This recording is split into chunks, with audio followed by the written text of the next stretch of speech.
Family, कैसे हो आप सब। आई होप आप सब बहुत अच्छे होंगे, स्वस्थ और मस्त होंगे और ऑब्वियसली लॉ ऑफ अट्रैक्शन को भी ज़रूर फॉलो कर रहे हैं। बहुत सारे लोग बोलते हैं कि हम जब डिवाइन पावर से यहाँ पर आए हैं 84 लाख योनियों के बाद, जब हमें ये मानव जन्म मिला है, तो ये कोई यानी इत्तेफाक नहीं है। ये सब उस परमात्मा ने, सृष्टि ने हमें यहाँ पर भेजा है और हमारी किस्मत भी वही लिखता है। तो आज बहुत ही अच्छे सक्सेस स्टोरी के साथ ये वीडियो होने वाला है। आगे तक आपको ज़रूर देखना है, क्या हमारी किस्मत हम खुद लिखते हैं या कोई और लिखता है।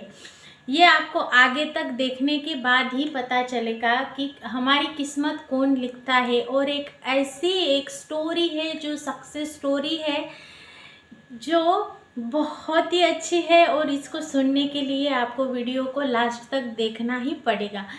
तो आपको वीडियो को लास्ट तक देखना ही देखना है। अगर आप मेरे चैनल पर नए हैं तो प्लीज़ मेरे चैनल को सब्सक्राइब कर दीजिए और वीडियो को शेयर करना है। क्या पता आपके शेयर करने से कोई आगे वाले की लाइफ चेंज हो जाए और वो आपको भर भर के दुआ दे, ब्लेसिंग्स दे और दुआओं की एनर्जी से आपका भविष्य और खिल उठे और आपको जो चाहिए वो मिले। दुआओं में बहुत ताकत होती है।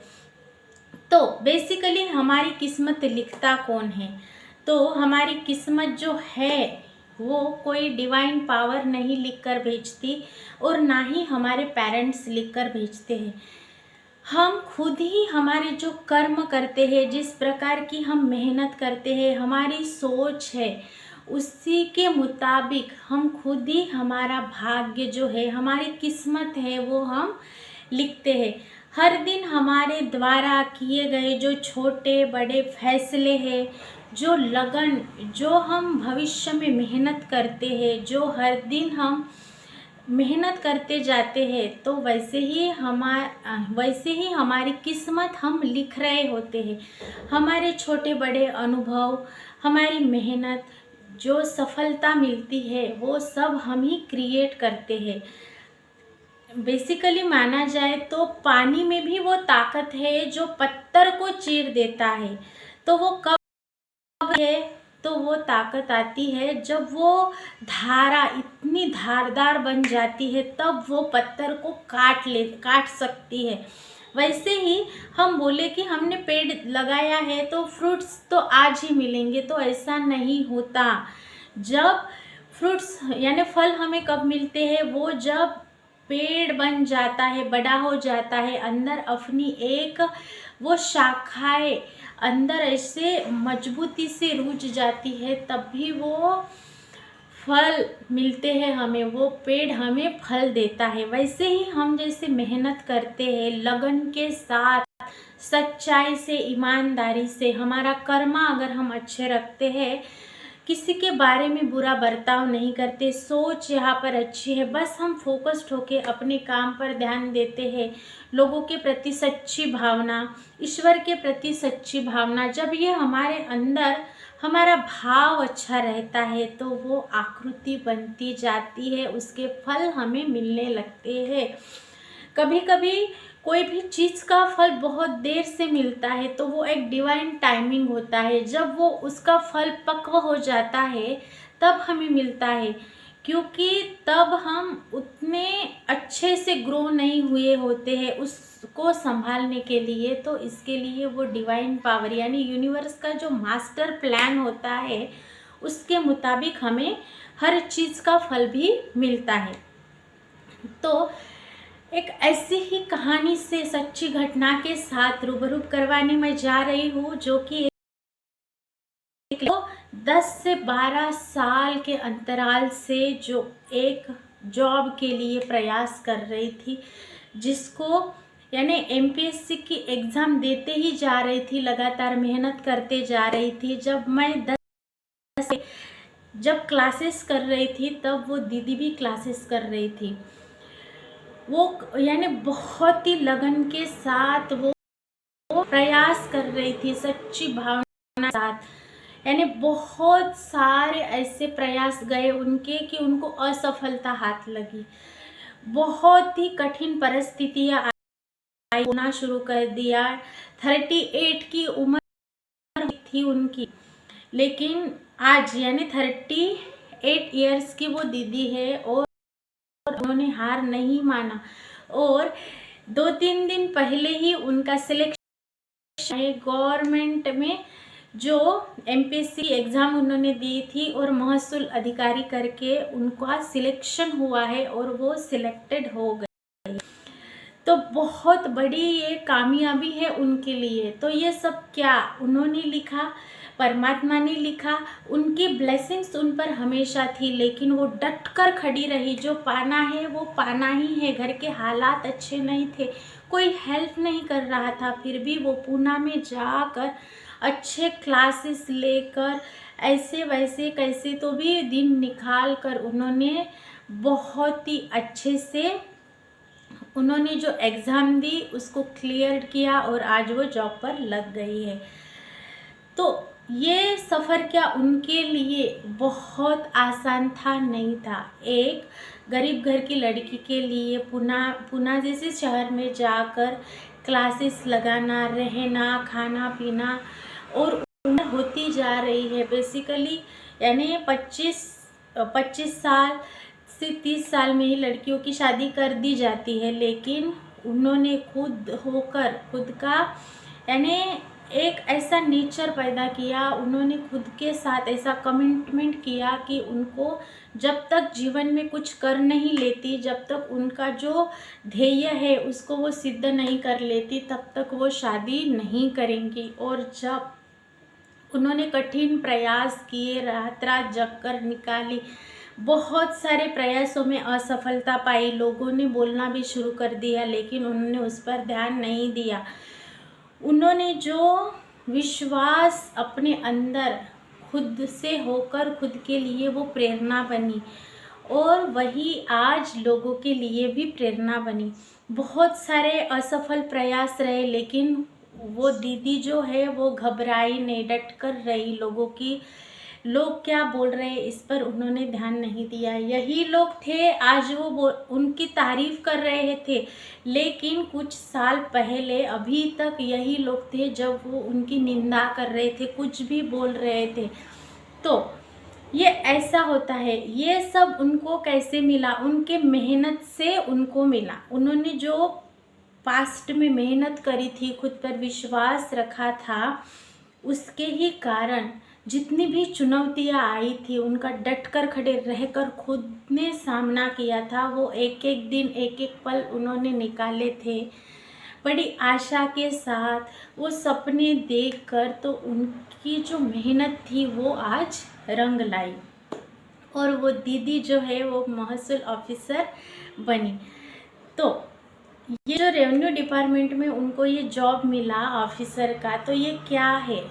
उन्होंने अपनी सोच अच्छी रखी, अपने कर्मा जो है, जो पढ़ाई करने का जो काम है उनका, उसके प्रति वो लगन, परिश्रम, मेहनत, ईमानदारी, सच्ची निष्ठा के साथ डटकर उन्होंने प्रयास किया।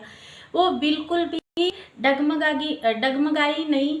लोग क्या कहेंगे, लोगों का तो काम ही है कहना, ये उनको पता था। और वो उन्होंने खुद की जो एनर्जी है वो लीक नहीं होने दी। जो उन्होंने ध्येय लगा कर रखा वही उन्होंने साध्य किया। तो ये सब कहाँ से आया? उनके द्वारा किए गए छोटे बड़े फैसलों से, मेहनत से, लगन से, जो उनके भविष्य में, जो उनके पास्ट में जो पन्नों पर उन्होंने उनका प्लान लिखा था, जो अनुभव था, उसकी ये सफलता है। तो ये सब उनको इसीलिए मिला क्योंकि उन्होंने संयम के साथ अपनी एनर्जी उसी तरफ लगाकर रखी जहाँ हमारी एनर्जी जाती है। जो हम बार बार यहाँ पे सोचते हैं उसको हम खरीद लेते हैं। ये यूनिवर्स को, ये नियति को, ब्रह्मांड को ये नहीं पता है कि हम यानी क्या कर रहे हैं, हम क्या सोच रहे हैं। बस वो तो हुक्म मेरे आका कहती है। हम एनर्जी लेवल पर सारे लोग एक दूसरे के साथ कन्वर्ट है। तो हम कैसे सोचते हैं, ऐसी है, हम कैसे सोचते हैं, उसके साथ हम कैसे कर्म करते हैं, हमारे साथ फल बंधा हुआ रहता है। किया, डगमगाए नहीं, लोग क्या कह रहे हैं इसके तरफ उन्होंने ध्यान नहीं दिया, उनकी एनर्जी वो लीक नहीं यानी होने ही नहीं दी, इधर उधर ध्यान को भटकाया ही नहीं। उन्होंने बस फोकस्ड के साथ 10-12 साल कसकर मेहनत की, ताकि उनको जो चाहिए, जो सपना उन्हें खुद के लिए देखा था, वो पूरा करने के लिए पूरी यानी अपना जो जीवन था, बहुत सारे साल अपने जीवन के उस ध्येय के लिए उन्होंने लगा दिए। तो बहुत सारी बधाई दीदी के लिए, और हम सब के लिए ये है कि हमारी किस्मत कौन लिखता है, तो हम खुद हमारे हाथों से हमारी किस्मत लिखते हैं। हमारे ये हाथ ही है जो हमारी किस्मत लिखते हैं। हम कैसे सोचते हैं, हम कैसे बोलते हैं, यहाँ से क्या क्रिएट करते हैं, कैसे थॉट हम भेजते हैं, वो सारा क्रिएशन हमारे साथ हो जाता है। तो हम, कोई बोलता है कि हमारे पेरेंट्स हमारी किस्मत लिख देते हैं, कोई बोलता है कि डिवाइन पावर हमारी किस्मत लिख देते हैं। डिवाइन पावर अगर लिखती तो सबकी किस्मत हमारी एक समान ही लिखती।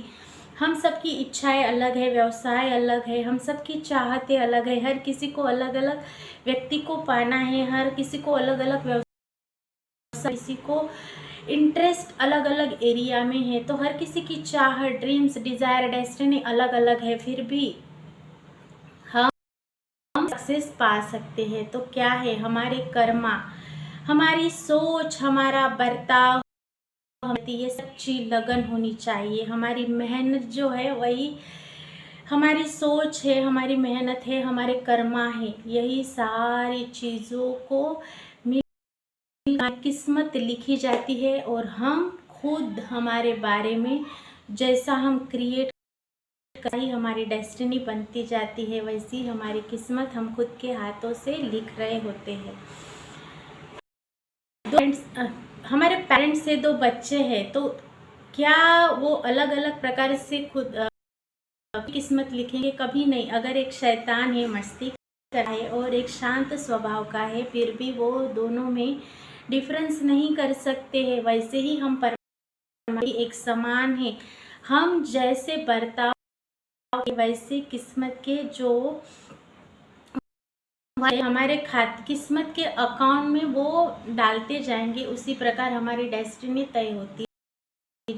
आई होप मैंने जो आपको बताया है वो बहुत अच्छे से समझ में आया होगा, और आपको ये पता चल गया होगा कि हर कर्मा के साथ फल बंधा हुआ रहता है। जिस प्रकार पानी की धारा पत्थर को काट सकती, उसी प्रकार समय आने पर हमें वो डिवाइन पावर, हमारी मेहनत, उसका फल हमें है। तो हम खुद ही होते हैं हमारे भाग्य के, हमारे शिल्पकार।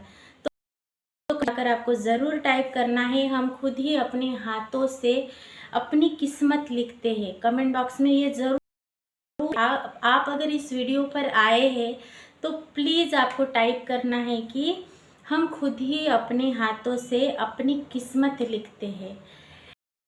ज़रूर लिखिए, मेरे चैनल को सब्सक्राइब कीजिए, क्या वाला वीडियो आपके लिए बहुत हेल्पफुल रहे और जीवन की तरफ आपकी उम्मीद बढ़ जाए, आप कैसे देखने लगे। मैं मिलूंगी ऐसे ही एक पावरफुल टॉपिक के साथ। अभी तक आपने देखा, आप सबका भर भर के प्यार मिल रहा है, इसलिए दिल से थैंक यू।